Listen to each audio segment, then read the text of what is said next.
Hi, my name is Nick. I'm the co-founder and director of Urban Farm Academy, and it was very important for us to, if we're going to have an online education, to make sure that had really good solid roots in some more traditional education. We didn't want to miss anything. I mean, we're farmers and entrepreneurs first, and now we're thrust upon with education on our shoulders. So in order to keep us honest and in check, we wanted to have some people that could do that for us. And Wythe, my very good friend for a number of years now, from Harvard University, that anthropology, specializing in how agriculture kind of affects people and the way things are, and you'll do that much more eloquently. We're going to have you introduce yourself here in a second, and then Michelle Maddison. Hello. How are you doing? It's a beautiful day outside. The sun is shining. I'm here. It really is. But specialize in STEM, so before I butcher any of that any further, I'm going to have you kind of give your own intro and say that a little better, and we'll get after it. After you. Hey, I'm Wythe Marschall. I'm a PhD candidate in the history of science at Harvard University, and I work as a research associate part-time for Cornell University. My research is on controlled environment agriculture in cities, specifically in New York City. So how are millennials starting companies in cities that they're calling farms? How are they using technology? How are they thinking about the role of farming in changing the environment, in changing different kinds of social relations, changing what it feels like to live in an apartment in a city? So those are things I just think are really fascinating. There's a lot going on. And I've been working with Cornell a little bit to basically interview farmers and think about education and what it would look like if these businesses take off and need to hire a lot of people. And in general, sort of what are the skills involved with growing food indoors, from everything from markets and management to basics of horticulture, and how are those skills currently taught? How will they be taught in the future? So imagine that's why you probably wanted to talk today. Some of that, Sure. some of that research that's still very much ongoing, but I could speak a little bit to some of those themes. Great. That's really good. It's a beautiful way of saying all of that. He's a good guy to have. Yeah, that's really cool. So I'm Michelle Maddison. I'm the CEO of a company called Farming the Future, and I write and develop curriculum to teach STEM education to K through 12 schools and colleges and universities. I develop full hands-on immersive STEM programs utilizing greenhouses, aquaponic systems, and traditional agriculture by actually putting those facilities on school grounds, and get to test them out and engage the kids in it every week in different demographics in different areas. So I work with a lot of DOE trained teachers and a lot of non-traditional career and vocational programs for youth. Great. For teaching STEM, science, technology, engineering, mathematics. Great. Also, it should be E-STEAM and environmental. So environmental, science, technology, engineering, agriculture, mathematics. Now we got to change all the titles. All the titles need Yeah. to be E-STEAM now. E-STEAM It's all to add changing. art. Yeah. Well, E-STEAM, A is said to stand for art, and I disagree with that because I think that the A should stand for agriculture. And a lot of people will debate me on that and say, well, agriculture is all of those things, but agriculture in the world that we live in today isn't thought about. And so getting that awareness out there, and the fact that STEM is everything that is agriculture. But so A should be agriculture, not art. It's an interesting point because I'm very motivated in what I would like to see this platform to be as far as bringing creativity to agriculture. How are we fusing these industries? A lot of the lesson plans that we have are, how do we take one thing from agriculture and put it into one thing from what people know from either a chef standpoint or meal prep standpoint, bath and body care. Just how can we take our goods, add value to them, put them out into the world in different ways, merging that with the technology that we have today to reach our clients either through a story on social media, or this is easier now because of an ordering platform or a way to pay better or rewards program. That's all what we're very passionate about, is bringing what current business models have outside of agriculture into it. Lean startup methodology, proper management of the marketing and administration of all these things. So from a creative standpoint, one of the things we're going to talk a lot about where we feel education can be improved, but I also want to start with what's going right in education. There is a lot of art going on, even though the focus of it is not there. And I think creativity can be brought into the classroom in many, many forms and fashions that's not currently being. So we'll kind of table that. But I just wanted to interject that, from my point of view, that art and that creativity into business, into education, into the happiness of daily life that's real important to me. So, not that it wasn't important to you. I was just throwing that out there. Well, I think art is in everything that we do. Art isn't necessarily defined as what we're thinking of as art. Art is creativity. Not just on a canvas or a score, Yeah. but critical thinking is art. For sure, and a lost art. And a some- lost to art, some yes. degree. So let's kick it off with what is going right with education. I was a terrible, awful student, an awful human being when I was a little kid, just so we're clear. But the things that they got right in my eyes was and I really credit this to the specific teachers that we had, but our music program was great. That's what kept me in school. I couldn't tell you anything else that was going on, but I always showed up for art class and I always showed up for band. And because I had to show up there to participate, I in turn showed up for everything else. Once I got out of high school and college, I did great. I don't know why that situation happened, but I think if we're looking at it from your perspective, where they're starting out very, very young, and they're coming up through a system. My wife is in the educational system as a diagnostician, so we get to see a lot of these developmental troubles. I do like that current education catches some of the things that would have fallen through the system if they're not enrolled in something like that. I'm sure that could be debated till the cows come home, but in my opinion, that's what I see going on very right, is catching stuff early, having programs in place and the infrastructure where we can help kids on whatever they need from a developmental standpoint, because I see it very firsthand. So I don't disagree with you. I think that that's really great that we have those systems in place. However, I also think that comes to a huge disadvantage for the students who are creative, who don't run into those same Who can't issues. be put in those little boxes. Correct. And now maybe a problem. It's right now we have this way we are putting everybody in a box. A lot of the schools that I work in, and a lot of the way that public schools work, are through measuring learning gains. So learning gains are, here were the percentages that we were at last year for reading, writing, science. Maybe they're not passing scores, but the next year, if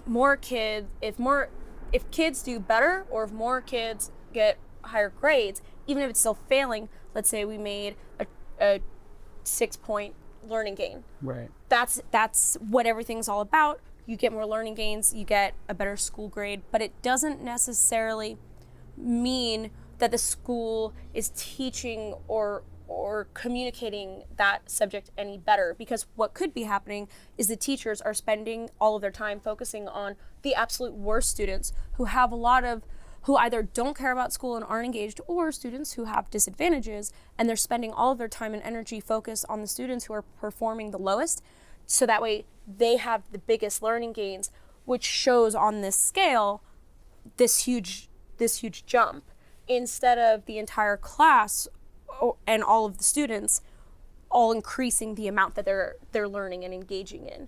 And so I do think that it's really great that we have these systems in place, because it helps a lot of people in public schools. Without public schools, we wouldn't have anything. And I come from public schools. But there are other people learn in different ways, and the students who don't, we aren't teaching kids to think critically. We're teaching kids to memorize things. We're teaching kids to, follow this information, take it, summarize it in your own words, and regurgitate it back out, so that way you can pass this test, take the SATs and the ACTs, and follow like the traditional path that you're supposed to follow, when that's not necessarily the best choice. We need to be questioning everything. Why are these things the way that they are? I don't accept them that way. what's a different route we can go down. Yeah. What do you think is going right? Well, yeah, I mean, I won't speak as much to other aspects of education because my experience has mostly been with teaching college students, basically. So I think there's lots of brilliant people working on other aspects of the system, and that's there's a lot to fix. So in terms of what's going right, I mean, I feel very lucky. I went to public schools, I had great teachers, and I feel like I was inspired and was able to move through that system. But also the system in some ways was designed for me, right? Middle class white dude. That's, the system was designed so that I could get a job engineering, rockets to shoot at the Russians or whatever. I mean, it's sort of before that, build cars for Henry Ford or whatever. And I think, right, if you're not sort of able to be well resourced in that system, or if the system sort of wasn't designed for you, there's a lot to improve. College, of course, is no exception. I do think that, again, there's amazing institutions and people. The City University of New York serves just thousands and thousands of students and with few resources and does a good job. And I've also seen the private side where it's, there's more money at play. Something that I think is sometimes lost in lower tiers of schooling, sometimes, I mean, I guess, again, this could all probably be debated, but is the difference between education as kind of training a set of skills, like your checking boxes, stuff you can do, which is how formal apprenticeships works, how vocational sort of trainings work in general. The skill, which is super valuable. But also there's this kind of person-making, kind of citizenship, ethics component. Am I growing as a human in a stage in my life when I'm developing and becoming an adult and getting more freedoms, maybe gaining more money, hopefully some sort of sense of purpose? And how do you sort of teach that stuff, and how do the two relate? And that's been a really active debate. And I think in higher ed, I think there was this feeling that that's a place where in the liberal arts tradition, you got schooled in a bunch of stuff, so you became a better person and had critical thinking skills. And now it's moving very much, and that's where STEM is often criticized in my world, is, it's saying, no, it's all just about training people in skills. They just need to know Python. Yeah. Once they know Python or whatever it is, so, they know code, and they know some soft skills. They know how to interview. Then they can go out and kind of make a career of it. And if they want to do a trade, that's similar. Once you're a lawyer, it's really, you get the JD and you understand the sort of jargon. If you look at also how law schools actually work, the best professors all say, no, it's about critical thinking. And so there's a weird tension inbuilt. And so this is all a long way of saying, I think probably applies when it comes to ag. I think the skill stuff is really important, and figuring out the right way to bring in STEAM kind of content is probably really important. At the same time that we might want to look at overall, are we saying don't change anything about American ag, just be better at this skill or that skill? Or are we saying let's change some stuff, let's change land stewardship? And there are some opportunities even within the skills. So IPM, is an example. If you're going to use beneficial insects, you're not going to spend as much on chemical pesticides. That's already sort of challenging what agriculture looks like. But I think we could probably think more broadly about that relation between sort of here's a list of skills you need to know to succeed versus like here's a vision for a vocation, for a way of making food for other people to eat that's good. I don't know. That's like a broad response, but I get the feeling you have something to say. I do. I always have something to say. Yeah. Same. There's a really cool example I'd like to talk about real quick. I want to say his first name is Abraham, and I want to say it's Wald. Abraham Wald. He was a famous mathematician in World War II, and they were trying to figure out. So they had all these planes were getting shot down, right? And so this has to do with the fact of, do we want to teach just skills and just straight STEAM or STEM, or do we want to teach like concepts and things like that? So I don't think that STEM, just teaching these check boxes, this relates to that. So in World War II, we were trying to figure out how we could lose less planes. And what we were doing was we had all these brilliant mathematicians who would come in, and these planes would come back and they would count the bullet holes for where they were on the plane. And so they counted up on how many were on the whole plane, and then got the average, and then depending on what part of the plane the most bullet holes were located is where they were going to put armor. Right? Makes sense. Except the area that had the most bullet holes were not the engine area. Okay, so it was I don't remember which part of the plane it was, but Wald, who was a brilliant mathematician, after they were going to put armor on this one part of the plane, the planes that were coming back were the planes that weren't shot down and destroyed. So of course there were less bullet holes in the part of the engine, because those planes were the ones getting shot down and not coming back. So that data was skewed. And it took the critical thinking to realize that your sample was wrong. And so that's that part of the critical thinking, that's what we're not teaching. Exactly what everyone else was doing is that check mark, right? And so that's teaching them to where are the holes not, where aren't the holes, is where we need the armor. And so that type of critical thinking is what we need to embrace and promote. Thank you for that, because this is the greatest way to say what I think we're trying to do here at Urban Farm Academy, and that's your example. We need answers to pass this test so the admins can check this box and on to the next round. We need answers to very specific questions that you're going to be tested on. That critical thinking part is where UFA comes with the frameworks of fusing industries together, of lean startup methodologies, promoting your company in a different way, running your company from an agricultural standpoint, but very rooted in practical business systems that can scale or that make sense or that are profitable. And for what you're doing is giving an example of two teachers of, here's problems you're going to have teaching a STEM curriculum, and here's how I've gotten around it and how others have gotten around it, and here's been the reactions that to some degree I imagine are pretty immeasurable as to the impact it can have on a student, and then further from that, the impact that student can have on their community and our industry. Well, and I think Urban Farm Academy is for entrepreneurs, for people who are trying to solve the problem of where to put the armor in life. If we were to take that and shift it, I think that Urban Farm Academy is the answer for where the hole's not. What isn't being taught right now? Where are the gaps in the system? Where are the holes missing that people aren't talking about? Where, like, UFA is filling that gap. That's what we're providing you with, that people aren't talking about. It's the thing that people aren't talking about. You know, and one of the more common phrases we say a lot is that blue ocean mentality. Where is that hole in the market? Where's that unserviced, unprotected thing that we can come in and create a whole new market, find new clients, and possibly bring a community around, not only to support us, but bring in other businesses to collaborate with, and just make that little opportunity amplified across.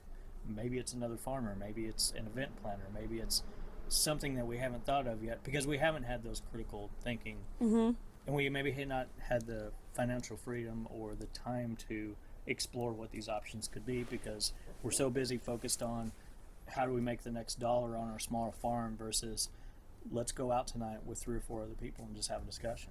And through the community building that we're trying to do and some of the things we're tackling outside of just the curriculum, I hope we find some of these answers together. And I can't help to think that we're not going to stumble across something that needs to be fixed as we go along, bringing all the different people together that's happening here, not only with the people that are supporting the structure, but the students that are coming through it.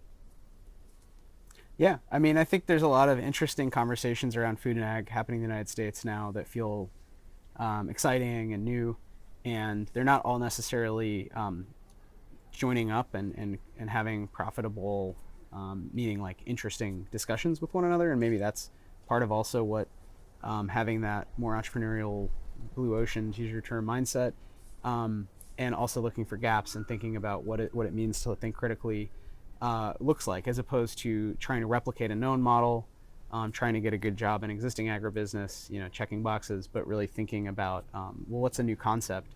Maybe it means you're talking more to the people in the slow food world and other areas of food tech that are more allied with biotech. You're talking in governance, you're thinking about a subsidies flow, you're thinking about land management, land trusts. So what's happening is farmers in the United States who own land are aging out, and there's going to be a lot of farm turnover. A lot of farms are probably going to be lost, they're going to be developed or just used for other purposes. So I think there's a lot of sort of opportunities for someone who's interested in maybe getting involved starting their own business in urban farming to sort of sync up with these wider discussions. And I think it to the education point, especially with higher ed, but I think probably overall, it's sort of syncing up with this big long-term shift. So 200 years ago, people didn't call themselves entrepreneurs because it was just you had to survive. I mean, there weren't sort of as set jobs. There wasn't so much opportunity for mobility, and at the same time, there wasn't this sort of impetus to like make your own career. And in the period of high modernism, you have schools really like built up with this set kind of curriculum to teach things that count as education. They're visible as like you're educated. You have these sort of known job categories, and now you're seeing again going back to this model of we just need to survive and we need some new ideas, and the planet's really at risk. And so in some sense, I think you're going to see that breakup, and there's no longer going to be this one right way to do education and one right sort of job you get at the end of the road. Instead, there's going to be a lot of different forms of education, which might be more modular, and you're sort of matching up some of those skills with some of the concepts that align for you, and then creating or finding some jobs. And it's not sort of as 1, 2, 3, and you're done. It's a little more complicated, but for some people, it's going to be more fun. So I think, I definitely think it's a good time maybe to rethink education, and also just everything's moving online. So I think you guys are right to sort of think about like, how does someone approach this particular topic online? How do they find information now, and how can we sort of, again, fill gaps, give them something new that university system's not going to do that the same way. They might get there eventually, but they're going to have a different, slower kind of mechanism for even having that discussion, So the slower bit's one of the most important things to us. It's really important that the people that we're inviting to come on and give these classes, they're like right now they're doing it. Jeff is currently farming, Ryan's farming, Nick and Nathan are farming every single day. You're out there every single day building and teaching and learning as you go to be a better teacher, to be a better farmer, no matter what. If we wait for the college, the traditional system, to go, okay, there's interest here, let's study it, let's write a book, let's get the book published, write a grant, write the curriculum, get the funding. It's by the time that class makes, everything has changed. The technology has changed, whether that be a phone or what's available in the lab. The marketplace has changed. I'm totally impatient when it comes to learning. I want this stuff right now from people I can go, they're doing it. This person I'm learning from is currently doing it. They've been doing it. I can follow their social media. I can look back at when they started 4 years ago, 5 years ago, and they're starting out just like I was. So I'm learning very much from a peer that's ahead of me. And now I get plugged into his buddy that also did something, but it's different. So that they can take some from each person versus the theory of it. And I think for us, having those really deep roots of actually currently in business, or, I sold mine, but I've been around this farming industry for 5 years. And not bragging, but it's at a high level, playing with a lot of very interesting people to bring that perspective of, I almost feel like a researcher, that I can come in with my practical experience with the people that we surround ourselves with, listen to the new thing. Like here this week, we're listening to all these new things that are coming up and go, how would this apply to us? We can have the discussion and then we can talk about it. So I think we all have just this really unique yet almost in real time, just in time for the people that need it the most. Yeah, and I think there's still going to be a role for programs that are in housing institutions like a associate's degree, bachelor's degree, or higher degree, where you're committing a lot of time and money, and they're committing a lot of resources for you, and you're doing that track for whatever reason. But I think a lot of it does depend on the shifting landscape of what's at the end of that, and that assumes kind of a job in agribusiness, a job in research, maybe for agricultural research service for USDA or for a private company or something. Whereas maybe there's a lot of jobs that'll be coming online, hopefully, for growing food that don't fit that model. Yeah. Maybe it's the fact that a lot of us are doing more than one thing, or we're going to have a lot of careers. So you're interested in cuisine, but also growing the plants, but also medicinal properties. Mm-hmm. So then it's a question of how many modules, how much do you need to know, and how quickly can you get that information? Because I think there's probably a minimum. If you just Google a couple things, you probably won't have a lot of success. So in some ways, there's a practical bar of just like success running a farm.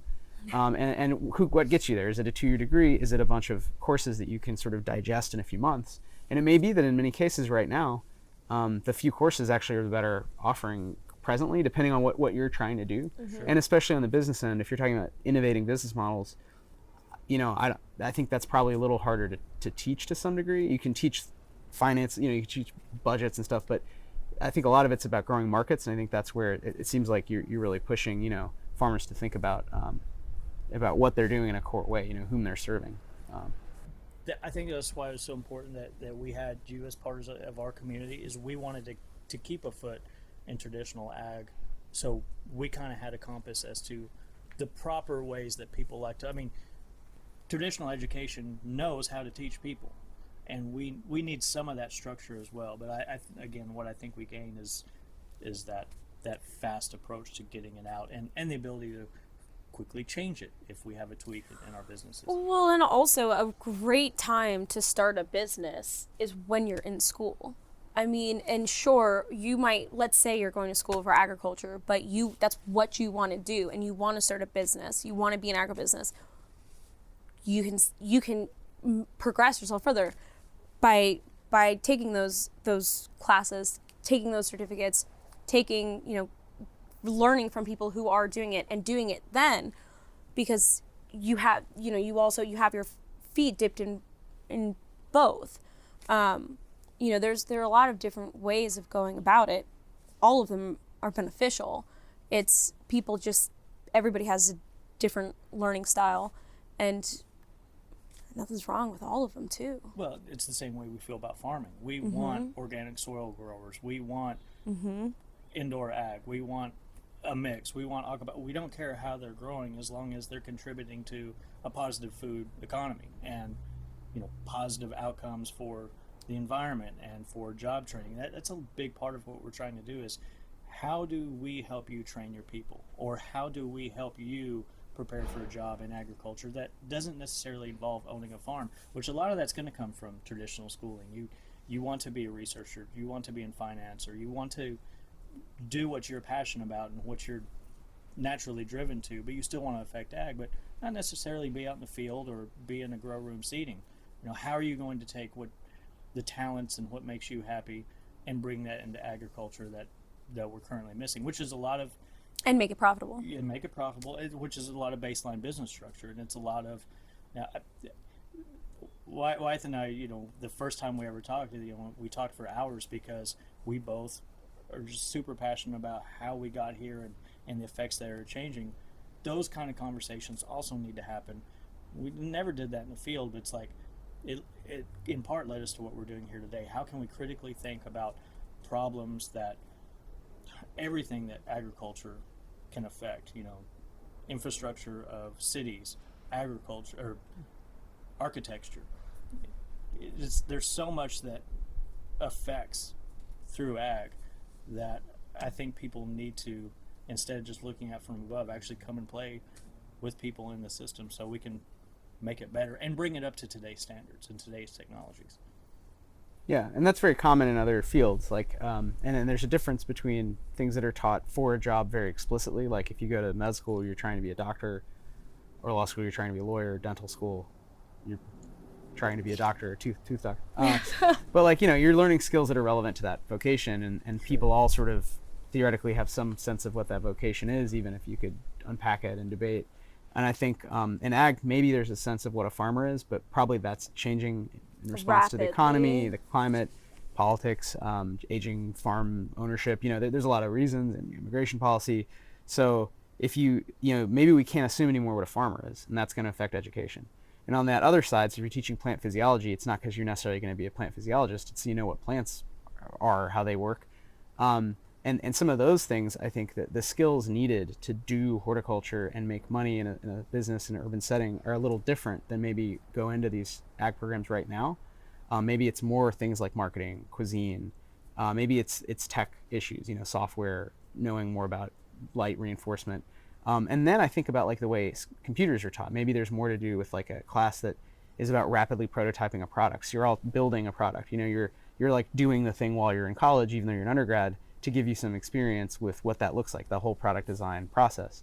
The idea of different kinds of design thinking, like a hackathon. what does that look like if you start getting farmers together, younger people interested in plants, and saying, we're going to put a problem on the board and try to kind of solve it in a day, 2 days, get ourselves jacked up on energy drinks or whatever it is, get some On celery in matcha front tea. of us. Yeah, matcha and healthy snacks. And and figured out what, maybe there's just different ways to leverage some things that are working, to your point, in some other aspects of education, with that mentality of, okay, what we're trying to do is have people able to farm for a living and grow food close to where it's eaten, using fewer chemicals. That if we set those kind of standards and then design programs around that, what looks different, as opposed to relying on traditional ag or, I guess that's the other option. So, kind of to close this down, given the chance that we have to abundantly change what we're trying to do in a positive manner, what would you like to see have happen over the next few years that you feel is coming on, and that maybe you're seeing from other people? But what, if you could snap your fingers, what in education would happen that you think would have the most positive impact?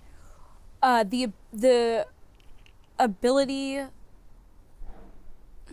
career education, the fact that there are jobs out there that we don't know about, to say that being a farmer is okay.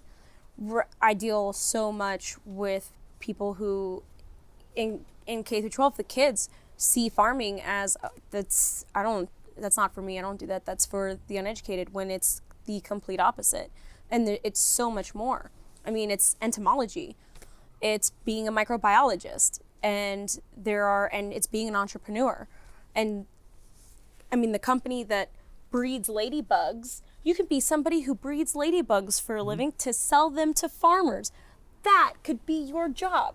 That's amazing. And if I could snap my fingers, it would be the education of possibilities, of endless possibilities in the field, which would spark so much creativity and would create all these new products and all of these changes in our society and economy that otherwise would take decades.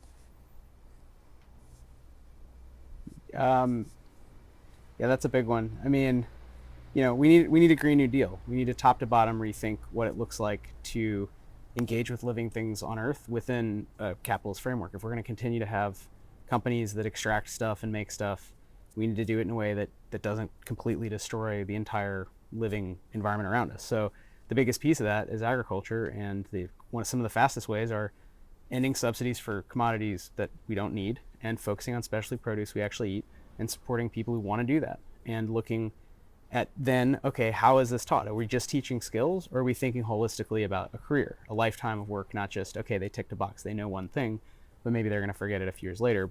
Let's get people solidly farming for a while, and let's look at who's farming. Are we giving opportunities to people who basically can afford, they've saved up enough to take this class? Or are we going to reach out and really try to change the situation so that more people are able to grow more of their own food, they're able to eat healthy food, and that becomes really the norm and not like this privileged exception. So I think it is a big holistic change, but certainly individuals, someone who wants to start a company can play a part in that. And I think maybe what I would just ask is nominating yourself, saying, I'm a part of this bigger change. I'm doing something for a bigger vision. It's not just me and I'm making a buck and I like this job slightly more than I liked being a dentist. That may be true and very valuable, and actually the reason you did it in the first place, but I think it's important to... It's emotional. Sorry? Yeah. He's good, isn't he? Yeah, that's it, man. Sorry. I don't know, So I think for me, I would love to see a personal renaissance of people taking control of their own education. I don't need them to wait for somebody to come around with a program. I don't need them to go, okay, I'm this person, I'm in this state, what's this state's career? No, what is it that you can positively contribute as a person that really leans into your own strengths, and then make it happen? So whether it is, I want to be a farmer, I want to sell to chefs, what can we do together? Or I want to work with farmers because I have an idea for a meal prep system. How can I make this all fit? Or I'm coming at this from XYZ industry. Here's how we solved a huge problem. How can we apply that to somewhere else? and don't look for somebody else to give you the answers. It may be, I'm so interested in self-education, but going out and making it happen with, either that's by yourself, but I think you're going to find your people, and I hope that we gather up enough minds through this that we can become greater than what we would have on our own with that own self-education, and that's my hope. I just really want people to take accountability for themselves, and no matter how they've got to fund it or how much time they got to give up or how they got to change their life, is actually make it happen. Once again, it's just so nice to get out of our comfort zone, come up to the city, meet with you again, have you up from Tennessee, and this whole week we've got to meet all kinds of people that wouldn't happen from the couch. That, as valuable as a tool of being able to stream a meeting is, sharing a meal, taking a walk with somebody, sitting down, an actual person, and then be able to share this experience with everybody else. It's everything I could have ever hoped for. So thank you both for coming up and your ideas and thoughts. And Well, thank you. Thanks for having us. Yeah. Yeah.